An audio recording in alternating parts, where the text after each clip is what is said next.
The late afternoon sun glinted off the Oak Ridge Estate sign as Michael Williams drove home, casting long shadows across the pristine lawns that flanked the winding community streets.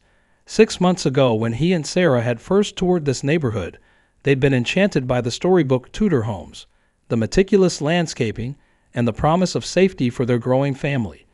At 34 weeks pregnant, Sarah had practically glowed as she envisioned pushing a stroller down these tree-lined sidewalks.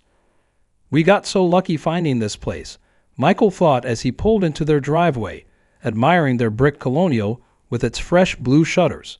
Their real estate agent had warned them about the robust HOA, but Michael had dismissed it. After all, they weren't planning to paint the house neon green or raise chickens in the yard. The first warning notice had appeared just 3 days after they moved in. A pale blue envelope tucked under their welcome mat, official HOA letterhead, citing them for leaving moving boxes visible through their front windows past 9 p.m. Michael had laughed it off. The second notice came a week later when their garbage cans remained at the curb 12 minutes past the mandated 7 p.m. retrieval time. That one had included a $25 fine. As Michael collected today's mail, he spotted her, Deborah Kensington, power walking down the sidewalk in her crisp white tennis outfit, clipboard tucked firmly under one arm. Their 60-something neighbor had introduced herself as the HOA compliance officer on their second day in the neighborhood, handing them a 3-ring binder of community guidelines while commenting that young people often struggle with following rules. Deborah slowed her pace as she approached Michael's yard, her hawkish gaze traveling from his recently pruned hedges to the subtle bump in the lawn where a sprinkler head was slightly exposed. "Good afternoon, Michael," she called, her voice carrying that particular tone that managed to be both syrupy and sharp at once.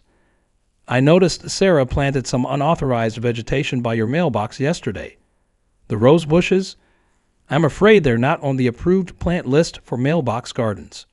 Michael forced a smile. "They're actually from Sarah's grandmother's garden, family heirlooms." "Family history doesn't supersede community standards," Deborah replied, already making a note on her clipboard. "You'll need to submit Form G7 for botanical exceptions, though I should warn you, they're rarely approved. You have 72 hours before a formal citation." As she continued her patrol down the block, Michael swallowed his retort. Sarah had been so proud of those roses, carefully transplanted from her late grandmother's garden. With the baby coming in less than a month, he couldn't bear to add to her stress. Inside, he found Sarah napping on the couch, one hand resting protectively on her swollen belly, pregnancy books scattered on the coffee table. A folder labeled Birth Plan sat open beside her, pages of carefully researched notes visible. Michael gently tucked a blanket around her shoulders, deciding the rose situation could wait. Later that evening, as they sat on their back patio enjoying the sunset, thankfully hidden from Deborah's surveillance by a tall privacy fence, Sarah laughed about their earlier encounter. "I swear that woman must have been a dictator in a past life," she said, sipping her pregnancy-safe tea. "Did you see her measuring the Johnson's grass with an actual ruler yesterday?" Michael nodded, though a flicker of unease passed through him. What had seemed amusing at first was beginning to feel oppressive. Just last week, Deborah had photographed their garbage cans from multiple angles to document their improper placement, 4 inches too close to the curb. "Maybe we should go to an HOA meeting," Sarah suggested. "Get to know some of the other board members. They can't all be like her." Michael agreed, though he wondered if challenging Deborah's authority, even mildly, might make her even more determined to find fault with them. Already, it seemed their home was under more scrutiny than others on the block. As darkness fell over Oak Ridge Estates, neither Michael nor Sarah could have imagined how their minor HOA frustrations would pale in comparison to what lay ahead, or that the woman with the clipboard would soon become their worst nightmare during what should have been the happiest moment of their lives. The obstetrician's face grew serious as she studied the blood pressure reading for the 3rd time. At Sarah's 37-week appointment, what should have been a routine checkup had taken an unexpected turn. 170 over 110, Dr. Paddle said, removing the cuff from Sarah's arm. "And there's protein in your urine sample. I'm concerned you're developing preeclampsia." Sarah's fingers tightened around Michael's hand as the doctor explained the potentially dangerous pregnancy complication, how it could affect her kidneys, liver, and brain, and how it posed risks to both her and the baby. "We'll need to monitor you closely," Dr. Paddle continued, writing a prescription for blood pressure medication. "At this point, I want you to be on modified bed rest, and you need to come to the hospital immediately if you experience severe headaches, vision changes, or pain in your upper abdomen." The drive home was silent, both of them processing this new reality. Their carefully crafted birth plan, with its soft music and minimal interventions, suddenly seemed naive. Sarah stared out the window, one hand protectively cradling her belly. "Hey," Michael said gently, reaching for her hand at a stoplight. "It's going to be okay. We caught it early." Sarah nodded, but her eyes shimmered with unshed tears. "I just wanted everything to be perfect." That evening, Michael rearranged their bedroom, setting up a comfortable area where Sarah could rest while still feeling connected to the household. He moved the bassinet they'd prepared for the baby closer to her side of the bed and stocked her nightstand with books, water, and healthy snacks. The next morning, Sarah's mother arrived to help, bringing casseroles and a determined cheerfulness that lifted their spirits. As they unloaded groceries from her car, Michael noticed Deborah Kensington watching from across the street, making no effort to disguise her surveillance. Later that afternoon, the doorbell rang. Michael opened it to find Deborah standing on their porch, clipboard in hand, wearing a pink cardigan despite the warm spring day. "Good afternoon, Michael," she said, peering past him into the house. "I noticed a car has been parked in your driveway for over 4 hours now. The HOA regulations clearly state that guest parking is limited to 3 hours between 9 a.m. and 5 p.m. on weekdays." Michael took a deep breath. "That's Sarah's mother's car. She's here helping because Sarah has developed a pregnancy complication and needs to rest." Deborah's expression didn't soften. "Medical hardships don't exempt you from community guidelines. If she'll be staying regularly, you'll need to file a Form R-12 for extended visitor parking authorization." She glanced at her watch. "That car needs to be moved within the next 30 minutes, or I'll have to issue a citation." Before Michael could respond, Sarah appeared behind him, her face pale but determined. "Mrs. Kensington," she said, her voice steady despite her obvious fatigue, "I've just been diagnosed with preeclampsia, which can lead to seizures or stroke if not managed properly. My mother is here to help ensure I don't end up in an emergency situation.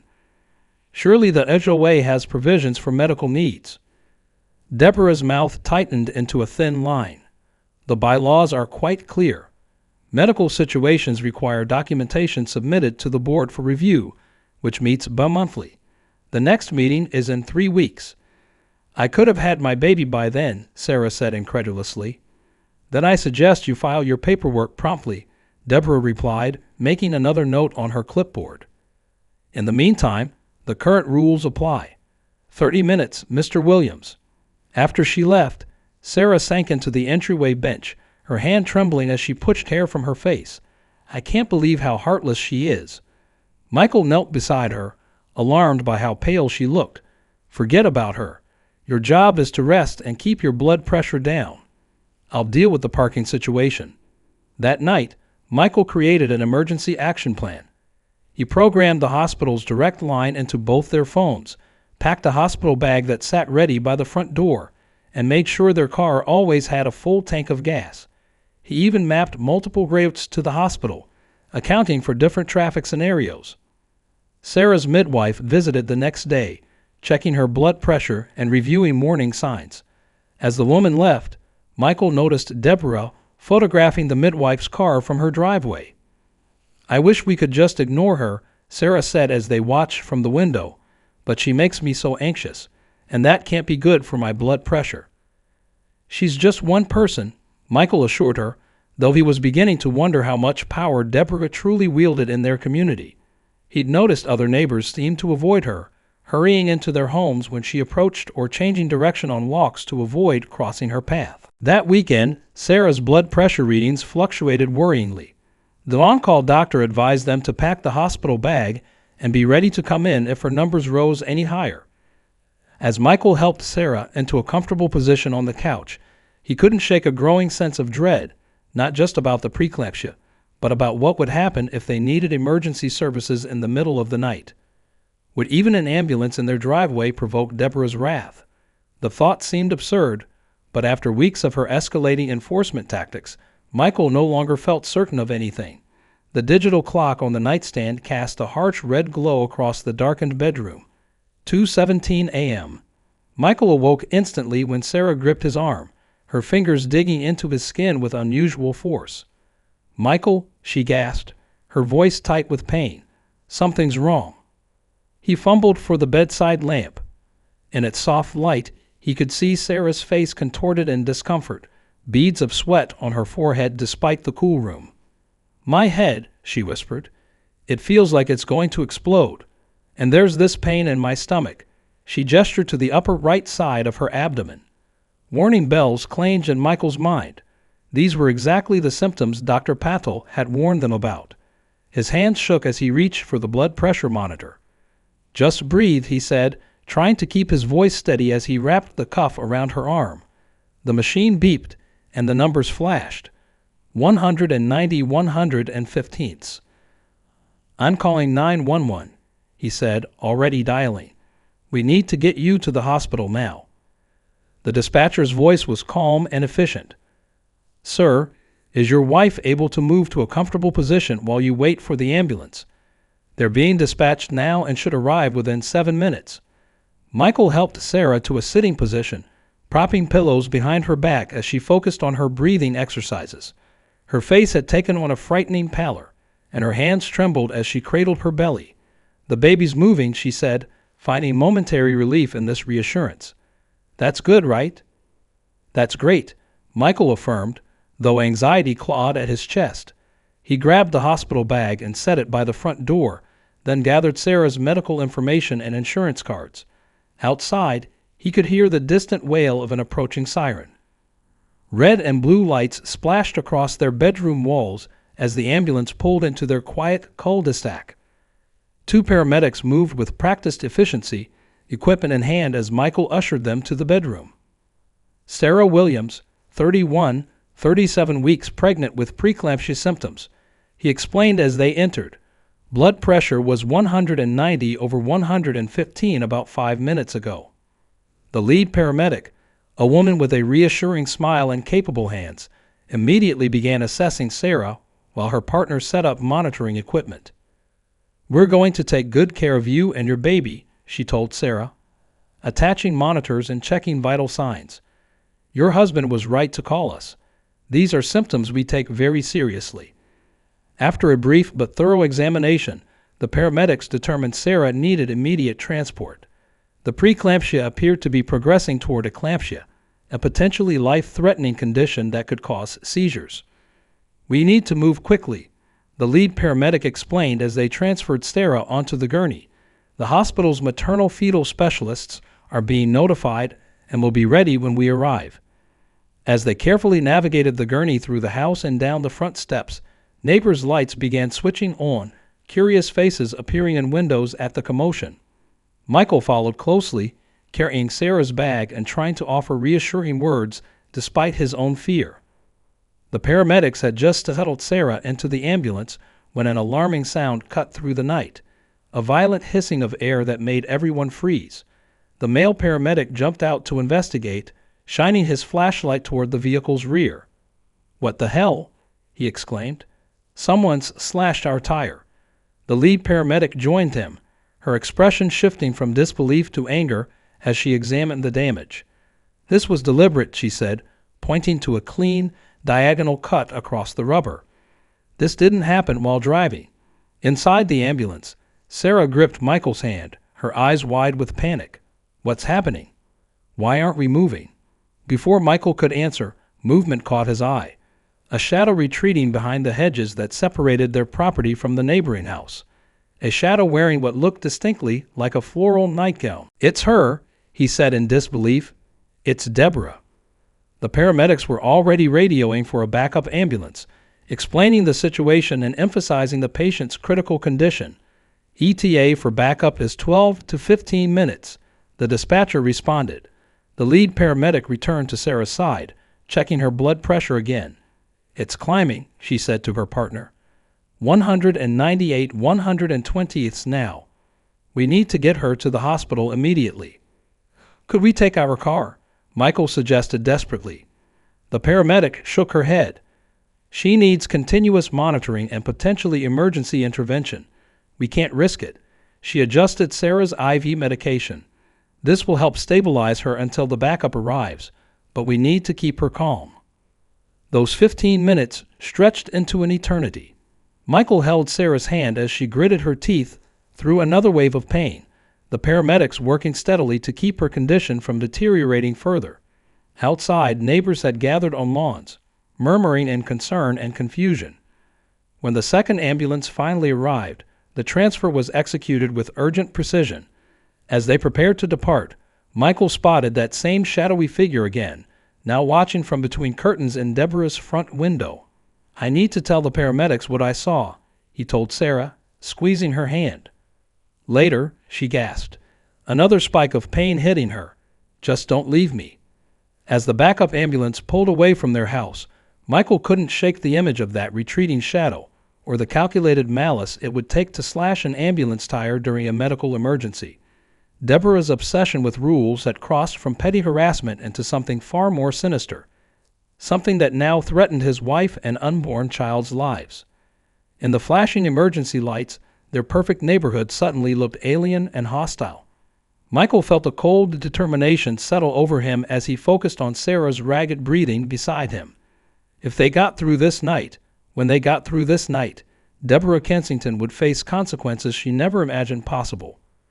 The backup ambulance tore through the silent streets of their suburb, siren wailing into the night. Inside, Sarah's condition was deteriorating rapidly. The paramedic monitoring her vitals frowned at the readings on her portable devices. "Blood pressure's still climbing -210 over 125, she reported to her partner. "Pulse is erratic, and she's showing signs of altered consciousness." Michael watched in helpless horror as Sarah's responses became increasingly confused. Her eyes, usually so bright and focused, now seemed to struggle to track movement. When she spoke, her words slurred slightly. "Something's happening," Sarah whispered, clutching her abdomen. "I can feel it, like my body's fighting itself." The paramedic nodded grimly. "She's progressing toward eclampsia. We need to administer magnesium sulfate now." She prepared the medication with practiced efficiency. This should help prevent seizures, but those 15 minutes we lost could be critical. As the drug entered Sarah's system through the IV, Michael couldn't stop his mind from replaying the image of that slashed tire, the deliberate cut that had delayed his wife's care.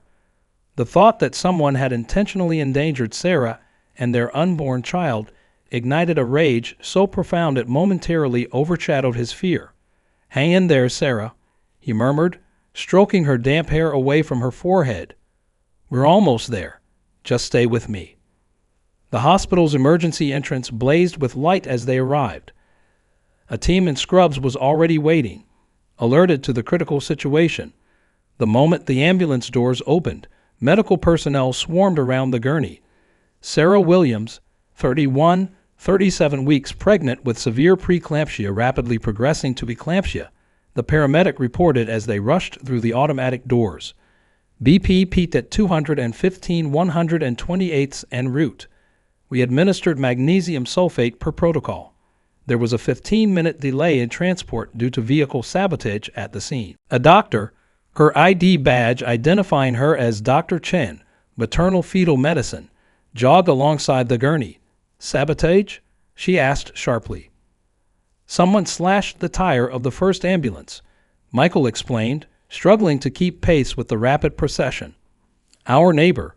She's been harassing us about HOA rules, and I saw her sneaking away from the scene."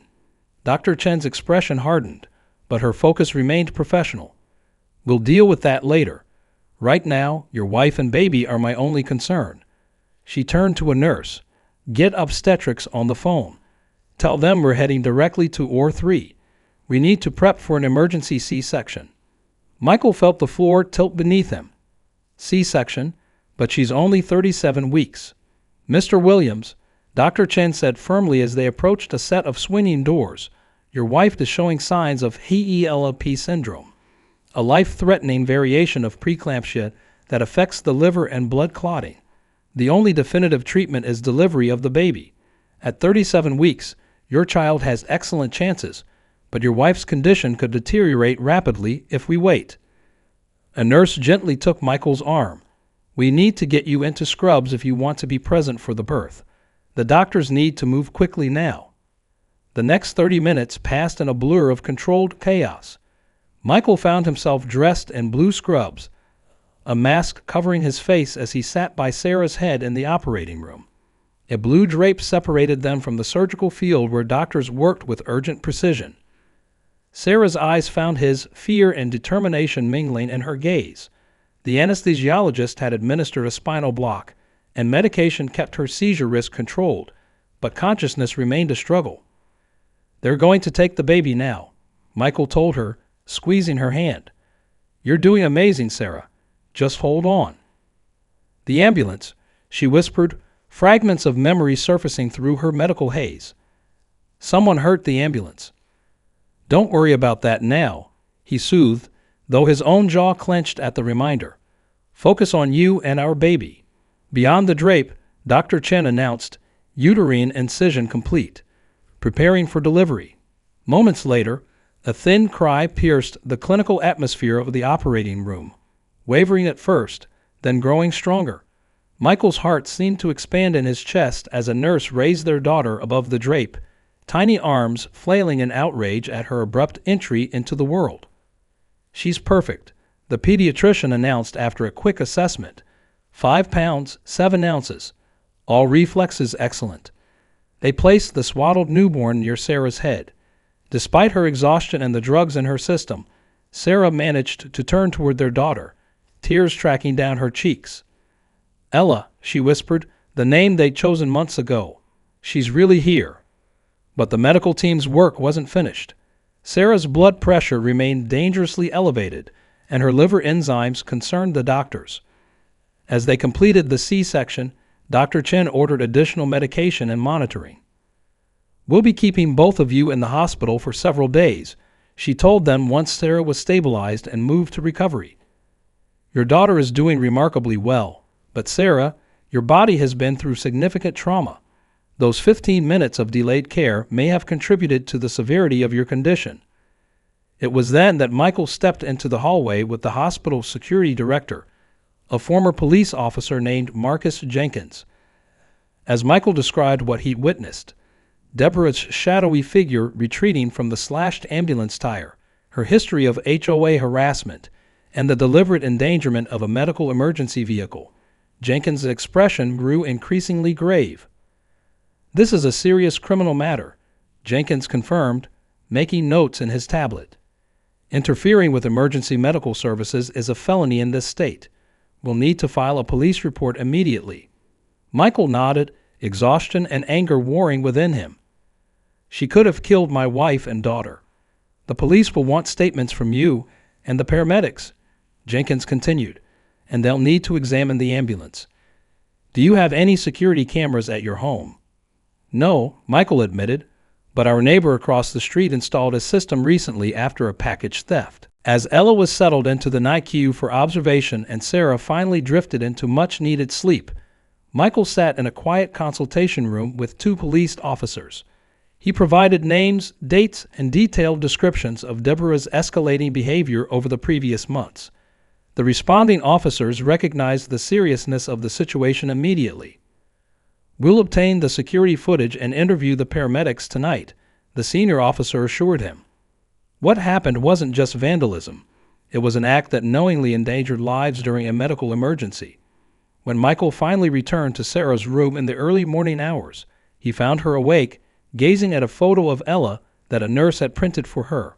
Her color was better, though exhaustion lined her face. The police are investigating, he told her quietly, taking the chair beside her bed. They're taking it very seriously. Sarah nodded, her fingers tracing the outline of their daughter's face in the photo. I keep thinking about those 15 minutes, she whispered. The paramedics said they could have been critical, all because of some twisted need to control everyone around her. Michael took her hand, noticing how the hospital bracelet seemed too large for her slender wrist. "She won't get away with this, Sarah.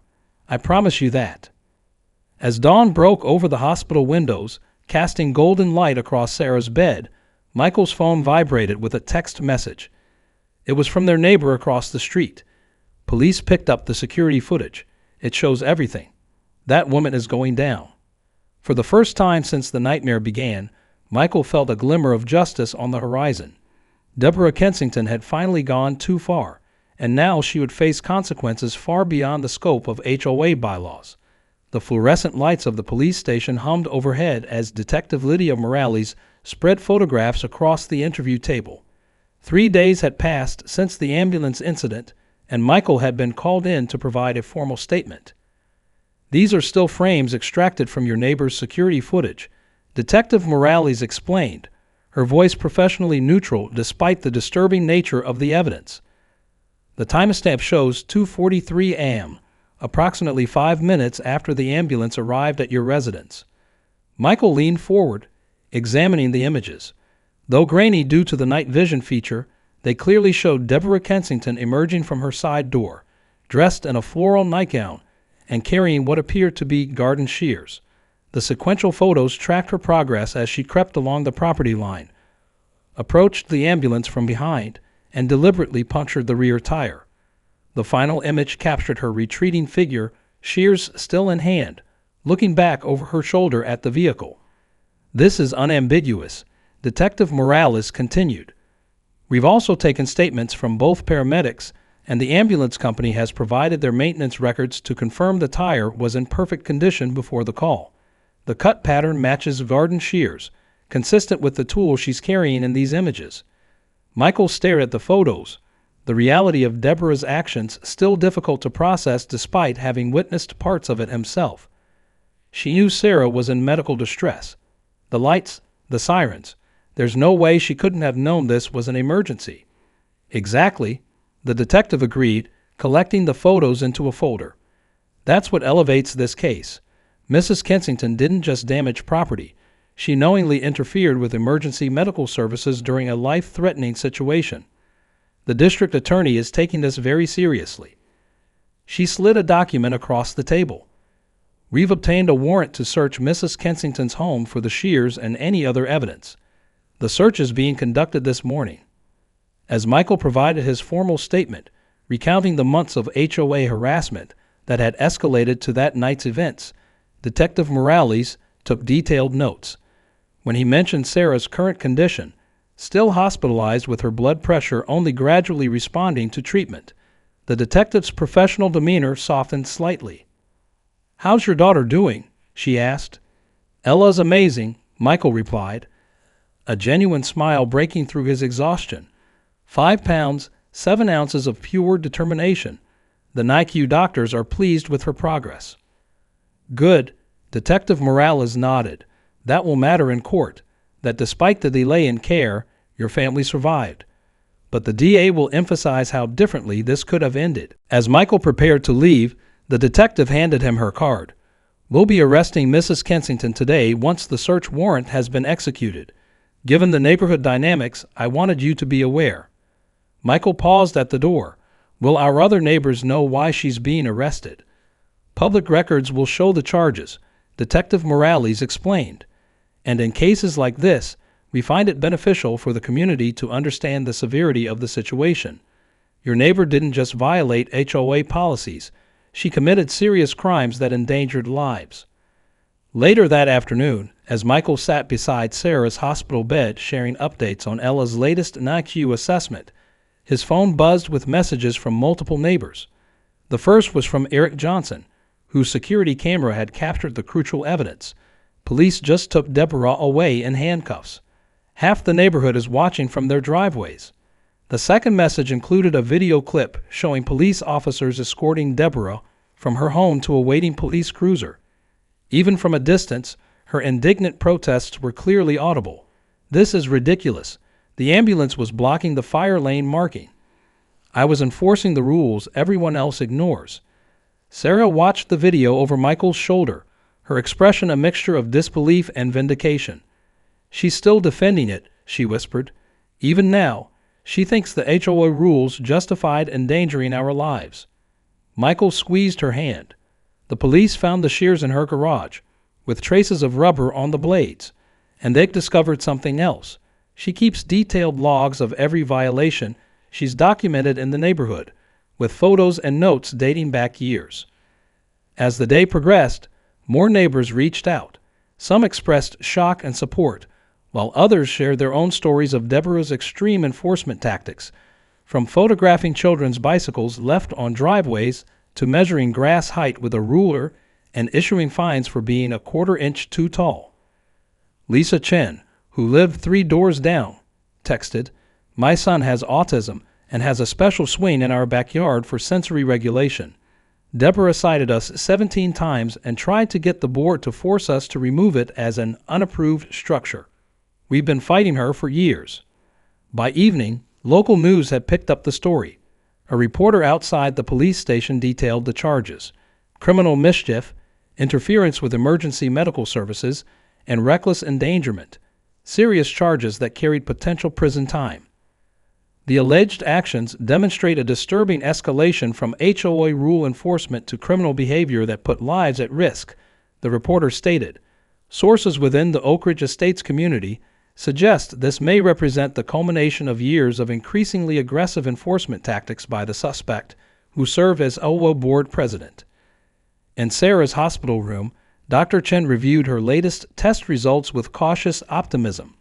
"Your blood pressure is finally responding to treatment, and your liver function is showing improvement," she told Sarah. "If this trend continues, we might be able to move you to the regular maternity floor tomorrow to be closer to the NICU." "When can I hold Ella?" Sarah asked, the question she'd been asking daily. Dr. Chen smiled. "Your daughter is progressing wonderfully. If your condition remains stable overnight, we can arrange for a proper visit tomorrow, not just photos and video calls." After the doctor left, Michael and Sarah sat in companionable silence for a while, absorbing the day's developments. The room's ambient monitors beeped softly, a rhythmic reminder of how much had changed in just a few days. "I keep thinking about what Detective Morales said," Michael finally voiced, "about how differently this could have ended." Sarah nodded, her hand drifting to her still tender abdomen. 15 minutes can be the difference between life and death in obstetric emergencies. The paramedic told me they see it all the time. She paused, emotions visibly washing over her face. "I can't believe someone would do that, would risk our baby's life over parking regulations." "It wasn't really about parking," Michael said softly. "Detective Morales thinks Deborah's behavior shows signs of a power obsession that gradually escalated. The HOA position gave her authority she abused, and when she felt that authority was challenged, she was willing to hurt us to maintain control," Sarah finished. Their conversation was interrupted by a knock at the door. A hospital administrator entered, accompanied by a woman in a business suit who introduced herself as Caroline Weber, the ambulance company's legal counsel. "Mrs. Williams, Mr. Williams," Caroline began, "first, let me express how relieved we are that you and your daughter are recovering. I wanted to inform you that our company will be filing a separate civil lawsuit against Mrs. Kensington for damages to our vehicle and endangerment of our employees." She handed Michael a business card. "This isn't just about recouping repair costs. Our paramedics were traumatized by this incident, knowing their ability to provide life-saving care was deliberately compromised. We want to ensure this type of interference never happens again." As night fell over the hospital, Michael scrolled through increasingly supportive messages from neighbors he'd barely spoken to before. The community seemed to be rallying around them, expressing outrage over Deborah's actions and relief that Sarah and Ella were recovering. One message stood out, from Robert Castillo, another HOA board member. "We've called an emergency board meeting for tomorrow. Deborah's actions do not represent our community's values. We want to support your family however we can." Michael showed the message to Sarah, who had just returned from her first brief wheelchair visit to see Ella in the NICU. The experience had left her emotionally overwhelmed, but determined to recover quickly. "Something good might actually come from this nightmare," she said, scrolling through the supportive messages. People are talking to each other, sharing their experiences. It's like Deborah's arrest broke some spell of fear over the neighborhood. As Sarah drifted to sleep, Michael stood by the window overlooking the hospital parking lot. Somewhere beyond those lights was Oak Ridge Estates, the community they'd chosen as the perfect place to raise their family. Despite everything, he still believed it could be that place, perhaps now more than ever as neighbors united against the toxic control that had poisoned their community for too long. The investigation was building into what the detective called an airtight case, but the true healing might be happening in the neighborhood itself, as people began to reclaim their community from the shadow of fear Deborah had cast for so long. 3 days after the ambulance incident, Sarah's condition had stabilized enough for her to be moved to the regular maternity floor, closer to the NICU where Ella continued to thrive. The doctors were cautiously optimistic that both mother and daughter would be discharged within a week, though Sarah would require ongoing monitoring for potential complications. Michael had just returned to the hospital with fresh clothes for Sarah when his phone erupted with notifications. He stepped into the hallway to check them, not wanting to disturb Sarah, who had finally fallen into a much-needed nap. A text from Eric Johnson contained a single line: "Turn on the local news now." Michael found a small waiting area with a television and asked an orderly to switch to Channel 5. The screen immediately filled with a live broadcast from their neighborhood. The reporter stood on the sidewalk outside Deborah Kensington's house, where 2 police officers were escorting a handcuffed Deborah toward a waiting cruiser. "We live at Oak Ridge Estates, where police are executing an arrest warrant for Deborah Kensington, the Homeowners Association president charged with multiple felonies after allegedly sabotaging an ambulance responding to a medical emergency," the reporter explained. Sources tell us Kensington deliberately slashed the tire of an ambulance that was transporting a woman in labor with life-threatening complications. The camera panned to show neighbors gathering on lawns and driveways, watching the scene unfold. Michael recognized many faces, people who had previously hurried inside when Deborah approached, now openly witnessing her downfall. As Deborah reached the police cruiser, she turned toward the growing crowd, her perfectly coiffed silver hair disheveled for the first time in anyone's memory. Her voice carried across the previously silent street, shrill with indignation. "This is persecution," she shouted, struggling against the officer's grip. "I was protecting our community standards. The ambulance was illegally parked across the fire lane marking. I've documented everything." A murmur of disbelief rippled through the gathered neighbors. Someone shouted back, "It was an emergency vehicle, Deborah." A woman and her baby could have died. Deborah's face contorted with self-righteous fury. "Rules exist for a reason. No one is above them, not even emergency services. If we make one exception, property values plummet, and then where will we be?" The officers gently but firmly guided her into the back seat of the cruiser. As the door closed on her continued protestations, an unexpected sound broke out: applause. It started tentatively with just a few people, then spread until most of the gathering was clapping, some even cheering. The reporter turned back to the camera, visibly stunned by the community's reaction. "As you can see, there appears to be significant support for this arrest among residents of Oak Ridge Estates. We've been told by several neighbors that Mrs. Kensington's enforcement of HOA regulations had become increasingly aggressive in recent years." The broadcast cut to a pre-recorded interview with Lisa Chen, the neighbor who had reached out to Michael about her son's sensory swing. Standing in her backyard, she gestured to the simple therapeutic equipment. "My son has autism, and this swing is medically recommended for his sensory regulation. We submitted all the proper documentation to the HOA board, but Deborah has cited us 17 times in 2 years, each with escalating fines. She even came into our yard once with a measuring tape to document what she called unauthorized height extensions when we adjusted the swing to accommodate our son's growth."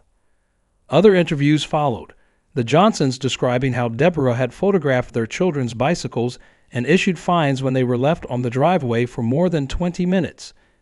An elderly resident who received multiple citations when his daughter stayed with him during cancer treatments because her car constituted excessive visitor parking, a family who'd been reported for having a temporary ramp installed when their grandmother visited in a wheelchair. Michael watched in astonishment as story after story emerged, painting a picture of a community that had been living under a reign of bureaucratic terror. All these people had been suffering in isolation, believing they were the only targets of Deborah's extreme enforcement. His phone buzzed with another text, this one from Robert Castillo, the HOA board member. Emergency board meeting moved up to tonight. We need to address this situation immediately. Would you be willing to call in briefly to share your experience? As Michael considered the request, the reporter outside concluded her live segment. The district attorney's office has confirmed they're treating this case with particular severity, given that the alleged actions endangered a medical emergency response. If convicted on all counts, Deborah Kensington could face up to 15 years in prison. Back to you in the studio. Michael switched off the television, processing the surreal experience of seeing their private nightmare broadcast across local news. He returned to Sarah's room to find her awake, watching the same coverage on her hospital TV. Everyone knows, she said quietly as he entered. It's all out in the open now. Michael sat beside her, taking her hand. How are you feeling about that? Sarah considered the question, absently adjusting her hospital gown. Relieved, I think, and validated. For months I thought maybe we were overreacting, that maybe all HOAs were this strict.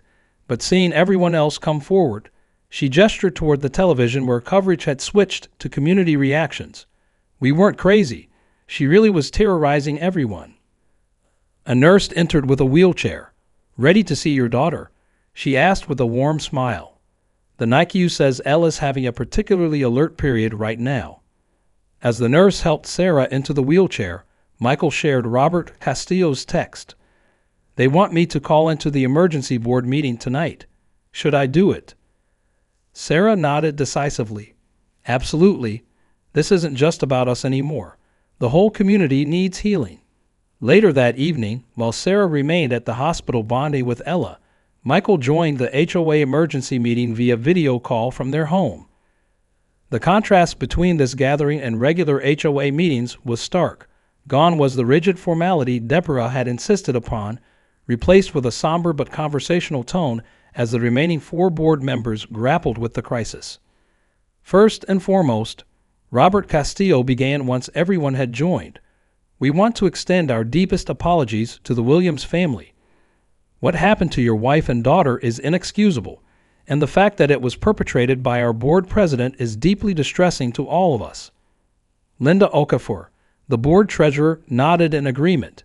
We've spent the day reviewing HOA records, and what we found is troubling. Deborah kept separate, unofficial documentation of what she called compliance issues. Many of the citations and fines issued to residents never actually went through proper board channels. Are you saying she was acting unilaterally?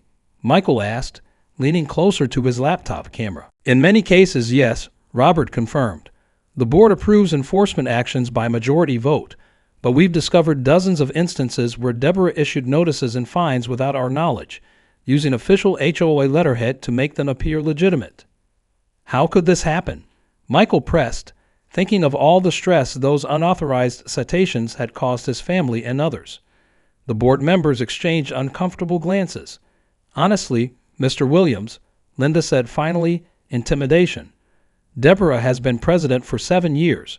She gradually consolidated power, took control of records, and created a culture where questioning her meant becoming her next target. We failed our community by not standing up to her sooner, and for that, we sincerely apologize.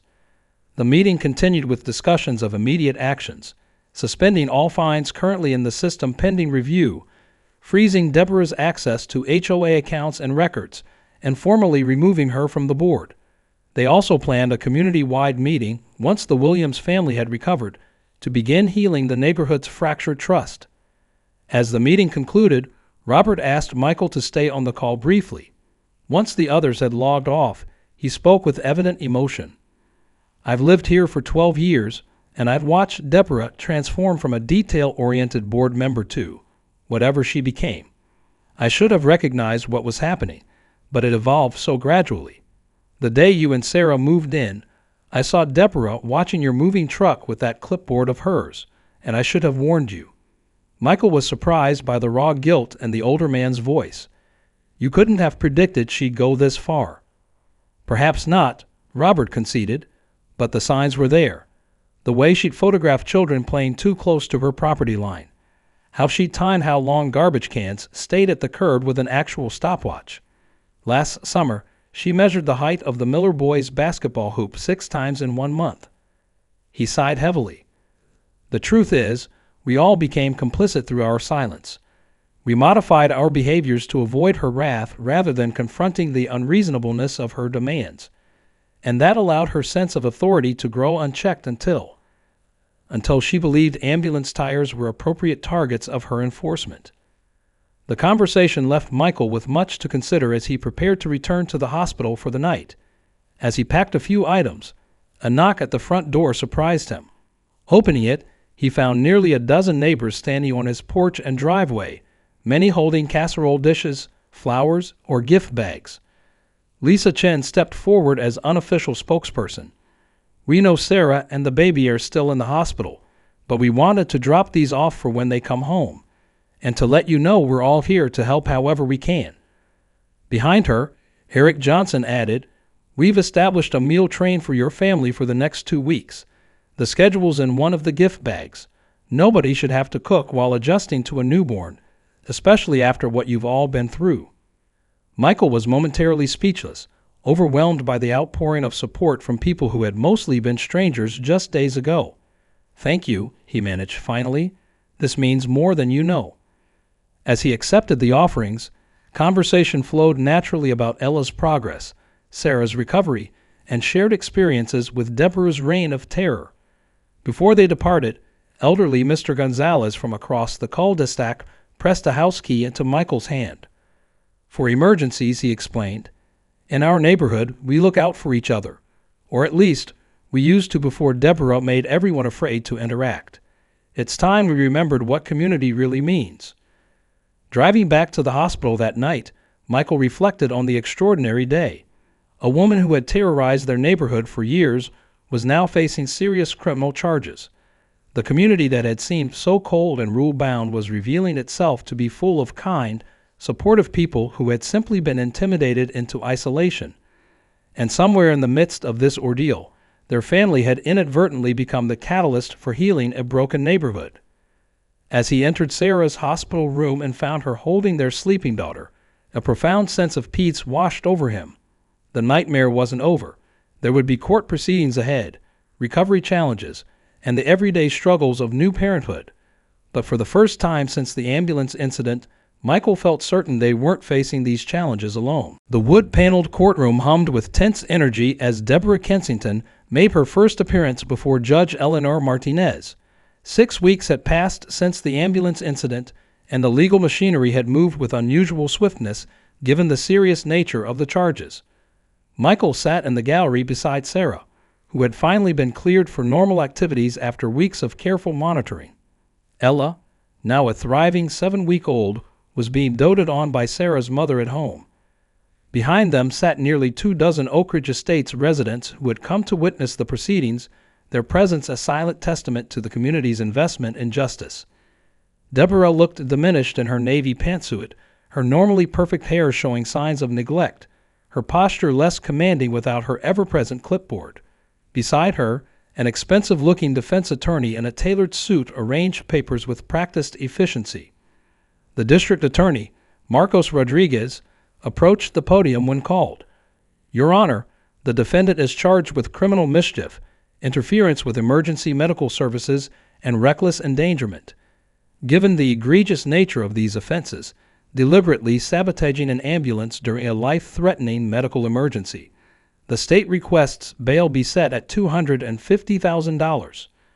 Deborah's attorney quickly countered, "Your Honor, my client is a respected community leader with no prior criminal record.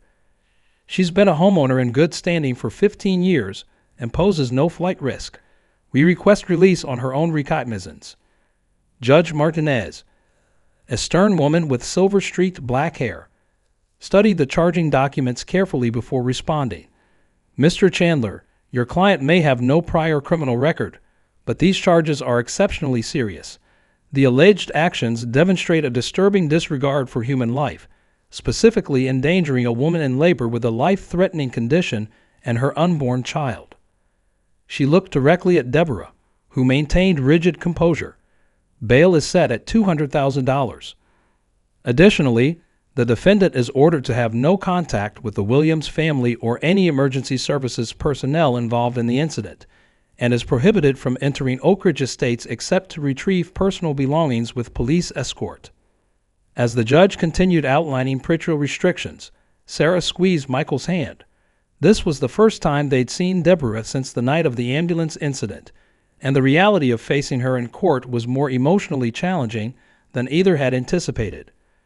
Outside the courtroom after the hearing, DA Rodriguez approached them. "I wanted you to know we've uncovered some concerning information during our investigation," he said, guiding them to a quieter corner of the hallway. "This wasn't an isolated incident. We found evidence that Mrs. Kensington has interfered with other service providers in your community, everything from blocking mail delivery to turning away maintenance vehicles for improper documentation." He lowered his voice further. "The most troubling was an incident last year when she delayed a plumber responding to a water main break by insisting he complete visitor registration forms.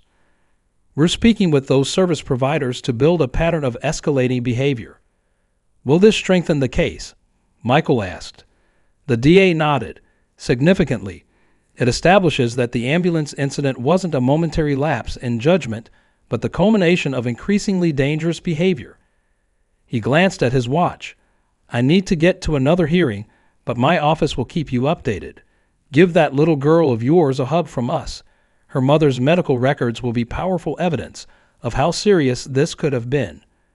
As they exited the courthouse, they found Robert Castillo and several other neighbors waiting. Robert stepped forward. "How did it go?" "Bail set at $200,000, and she's barred from the neighborhood except to collect belongings with police escort," Michael summarized. Linda Okafor, who had brought flowers for Sarah, shook her head in disbelief. "I still can't comprehend what was going through her mind." "To slash an ambulance tire, it's beyond comprehension." "The DA thinks they're building a strong case," Sarah explained as they walked toward the parking lot. "They found evidence of other incidents where she interfered with service providers in the neighborhood." Robert exchanged knowing glances with the other neighbors. "That tracks. Remember when she turned away the tree service during that windstorm? Claimed their truck didn't have the proper HOA parking permit while branches were literally hanging over power lines." The group parted with promises to check in later, and as Michael drove Sarah home, they discussed the road ahead. The preliminary hearing was scheduled for the following month, with a potential trial date in the fall. "I'm dreading having to testify," Sarah admitted, gazing out the window. Reliving that night, explaining to a jury how it felt to be in labor, terrified, and then told we couldn't leave because someone had deliberately damaged the ambulance. Michael reached for her hand. "The DA says your medical records speak volumes. The doctor's notes show how those 15 minutes of delay affected your condition. They might not even need extensive testimony from you." Sarah nodded, though anxiety still lined her face. "I just want it to be over. I want to focus on Ella and healing our community, not courtrooms and criminal charges." Weeks passed, and life at Oak Ridge Estates transformed.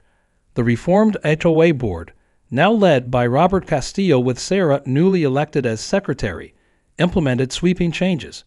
The phone book-sized rule book was condensed into reasonable guidelines focused on maintaining property values while respecting homeowner autonomy. Citations required full board review, and an appeals process was established for disputed issues. Most significantly, the community began to connect in ways it hadn't for years. Neighbors introduced themselves to families they'd lived near but never spoken to under Deborah's reign. Children played together on front lawns without fear of documentation. A monthly neighborhood coffee gathering started in the community clubhouse, hosted by rotating volunteers. 3 months after the incident, the prosecutor contacted Michael and Sarah with unexpected news. Deborah's attorney had approached them about a plea deal. "She's finally recognizing the strength of our case," DA Rodriguez explained during a conference call. The security footage is damning, the paramedics' testimony is compelling, and your medical records, Sarah, clearly demonstrate the danger her actions caused. What kind of deal are they looking for? Michael asked, Ella sleeping against his shoulder as they took the call on speakerphone. She'll plead guilty to criminal mischief and reckless endangerment if we drop the interference with emergency services charge, Rodriguez detailed. We've countered with terms we believe serve justice while acknowledging her lack of prior criminal record. He outlined the proposed agreement.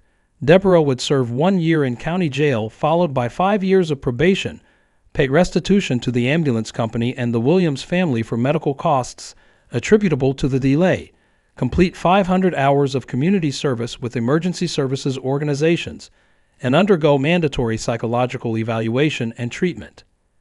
Additionally, Rodriguez continued, she would be legally barred from serving in any HOA or community leadership position for 10 years and would be required to sell her home in Oak Ridge Estates within 6 months of sentencing. Sarah and Michael exchanged surprised glances at this last condition. Can you legally force her to move? Sarah asked. Typically no, Rodriguez acknowledged, but her attorney suggested it. I believe they recognize that returning to the community would be untenable, and they're offering it as a show of remorse and recognition of the harm caused. After careful consideration and consultation with their neighbors, Sarah and Michael supported accepting the plea deal. The thought of avoiding a lengthy trial and putting this chapter behind them, while still ensuring Deborah faced serious consequences, held tremendous appeal. The sentencing hearing took place on a crisp autumn morning. The courtroom was even more crowded than the bail hearing, with nearly half of Oak Ridge Estates in attendance. Sarah and Michael had prepared victim impact statements, and they listened with mixed emotions as Deborah addressed the court. I recognize that my actions that night were inexcusable, she said, her voice lacking its former imperious tone. What began as a sincere desire to maintain community standards became an obsession that clouded my judgment to a dangerous degree. She turned partially toward Michael and Sarah, though she addressed her words to the judge. No homeowners association rule could ever justify endangering a mother and child during a medical emergency. My behavior reflected a distorted sense of authority and control that I am now seeking help to understand through therapy. Judge Martinez was unmoved by the performance. Mrs. Kensington, while the court acknowledges your acceptance of responsibility through this plea, I remain troubled by the calculated nature of your actions. You didn't damage that ambulance in a moment of passion or confusion. You made a deliberate decision to arm yourself with garden shears, approach an emergency vehicle responding to a life-threatening situation, and disable it. The judge leaned forward. The 15-minute delay you caused could have resulted in the death of Mrs. Williams and her unborn child. That it did not as a matter of fortune, not intent. The court accepts the plea agreement as negotiated, but know that it does so primarily out of consideration for the Williams family's desire to put this ordeal behind them, not because I believe the punishment fully fits the crime. As Deborah was led away to begin serving her sentence, Sarah felt a complex wave of emotions, relief that the legal process was concluding, lingering anger at the danger Deborah had put them in, but also a strange sense of pity for a woman whose life had become so warped by the need for control that she destroyed her reputation and freedom in its pursuit. Outside the courthouse, as reporters gathered for statements, Sarah stood with Ella in her arms, Michael beside her, surrounded by their neighbors who had evolved from strangers to friends through this ordeal. We're grateful for the justice served today, Michael told the assembled cameras, but more than that, we're thankful for the community that has emerged stronger and more compassionate through this difficult experience. What happened that night was tragic, but the healing and connection that followed has been transformative. As the cameras turned to capture the nodding neighbors standing in solidarity behind the Williams family, Sarah looked down at Ella's sleeping face and felt a profound sense of closure. The legal consequences Deborah faced were significant, but the true justice had come in the form of a community reclaiming its soul from the rigid control that had suppressed it for too long. 1 year after the ambulance incident, Oak Ridge Estates was hosting its first annual neighborhood festival. The community green, once used primarily for HOA board announcements and rules postings, had been transformed with colorful tents, children's games, and picnic tables loaded with potluck offerings. Sarah balanced 8-month-old Ella on her hip as she adjusted a welcome banner. The baby, now a cheerful, chubby-cheeked explorer with Michael's curls and Sarah's determined expression, reached for the colorful fabric with gleeful curiosity. "Not yet, sweetie," Sarah laughed, kissing her daughter's head. "People will be arriving soon, and we need this to stay up a little longer." Michael approached with a tray of lemonade cups. Community Relations Committee meeting in progress over by the oak tree, he informed her with a smile. "Lisa wants your input on the playground renovation designs before they're finalized." Sarah nodded, handing Ella to him. "I'll head over. Did Mr. Gonzalez bring his famous empanadas yet?" "Just arrived, along with about 6 different families who all brought variations of potato salad," Michael replied with a chuckle. "We're going to be eating leftovers for days." As Sarah crossed the green toward the committee gathering, she marveled at how much had changed in a year. After Deborah's sentencing, the neighborhood had embarked on a remarkable journey of healing and reconnection. The reformed HOA, now operating with transparency and genuine community input, had shifted its focus from restrictive enforcement to neighborhood enhancement. The once forbidding rulebook had been replaced with streamlined guidelines developed through collaborative community workshops. Phrases like reasonable standards and neighborly consideration had replaced the rigid dictates of the Kensington era. Most importantly, a culture of communication had replaced the former atmosphere of surveillance and punishment. Lisa Chen waved Sarah over to a table where blueprints were spread out. "We've got 3 playground design options," she explained, pointing to the colorful renderings. "All include adaptive equipment for children with different abilities." Sarah studied the designs, noting the inclusive features that would have been impossible under the old regime. Features that would ensure Lisa's son with autism and all neighborhood children could play together comfortably. "I love the nature-based design," Sarah offered. "The sensory garden is a beautiful touch." Robert Castillo, now serving as OA president with a notably different style than his predecessor, joined them with coffee cups in hand. "The landscaping committee approved native plants for all common areas," he shared. "More sustainable and much less water usage." Their conversation was interrupted by the arrival of a police cruiser, causing a momentary ripple of tension through the gathering. But it was Officer Miguel Ramirez, not on official business but arriving with his family as newly moved in residence. "Sorry we're late," he called, helping his children from the back seat. "Got held up at shift change." The momentary tension dissolved into welcoming waves.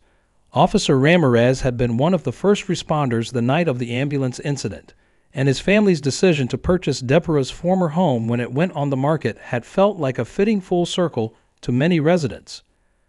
Throughout the afternoon, the festival blossomed with the easy camaraderie of a community that had discovered its heart. Children raced across grass that would once have been measured with rulers for compliance. Dogs on leashes, now permitted in common areas following a sensible pet policy revision, romped alongside their owners. Older residents who had previously remained isolated in their homes sat in a circle sharing stories of the neighborhood's earliest days. As evening approached, Michael set up a portable screen for an outdoor movie night. Sarah found herself standing at the edge of the gathering, taking in the scene with a surge of emotion. A year ago, she had been in a hospital bed, her life and her babies hanging in the balance. Now, here they were, not just surviving, but thriving at the center of a reinvented community. Linda Okafor joined her, following her gaze across the festival. "Quite a transformation," she remarked softly. Sarah nodded. "Sometimes I still can't believe how much changed because of that terrible night." "It wasn't just that night," Linda corrected gently. "It was what you and Michael did afterward. You could have moved away, filed your lawsuits, and left us all to continue in the same dysfunctional patterns. Instead, you stayed and helped rebuild something better." As twilight settled over Oak Ridge Estates, residents gathered on blankets and lawn chairs for the movie. Michael joined Sarah with Ella, now drowsy and cuddled against his chest. "Community Movie Selection Committee chose It's a Wonderful Life," he whispered with amusement. "Bit on the nose, don't you think?" Sarah smiled, leaning against his shoulder as their neighbors settled around them. a patchwork of families that had become unexpectedly interconnected. Maybe, but it fits. Every time a neighborhood comes together, an HOA president gets her wings. Michael laughed softly, careful not to wake Ella. I don't think that's quite how the quote goes. The screen illuminated with the opening credits, casting a gentle glow over the gathered community. From somewhere behind them, Mr. Gonzalez's voice rose quietly. First movie night in 20 years without having to file a noise permit in triplicate. Heaven. Scattered chuckles rippled through the audience, a shared acknowledgement of how far they'd come. As the familiar film began, Sarah glanced down at Ella's peaceful sleeping face and then around at their neighbors, some now dear friends, others still getting to know each other, but all part of a community that had transformed from a collection of isolated houses into a genuine neighborhood. The ambulance tires slashed on that frightening night had set in motion consequences its perpetrator never intended. Legal justice, yes, but also the liberation of a community from fear and the rebirth of connection among people who had forgotten how to be neighbors. 6 months after completing her jail sentence, the community had received a letter from Deborah, now living in another state and continuing with court-mandated therapy. She had written not to justify her actions but to express genuine remorse and shared that she was working with a mental health advocacy group to identify and help others whose need for control had become destructive. The community had voted to respond with a letter of their own, not absolving her actions but acknowledging her steps toward healing and sharing how Oak Ridge Estates had transformed in her absence. It was, perhaps, the final step in their collective healing journey. As fictional Bedford Falls flickered across the outdoor screen, Sarah felt Michael's arm tighten around her and Ella. The path that had brought them here had been unexpected and at times terrifying, but looking around at the community they had helped rebuild, Sarah couldn't help but feel they had landed exactly where they were meant to be. A neighborhood that had once been defined by its restrictions had found freedom and compassionate connection. A community that had been ruled by fear had discovered the strength of solidarity, and a family that had faced danger on what should have been one of their happiest nights had found that sometimes the deepest wounds can lead to the most profound healing, not just for themselves, but for an entire community ready to remember what truly matters. As the movie played on and stars appeared above Oak Ridge Estates, Sarah whispered to her sleeping daughter, "Welcome to our neighborhood, Ella, the real one, the one worth fighting for."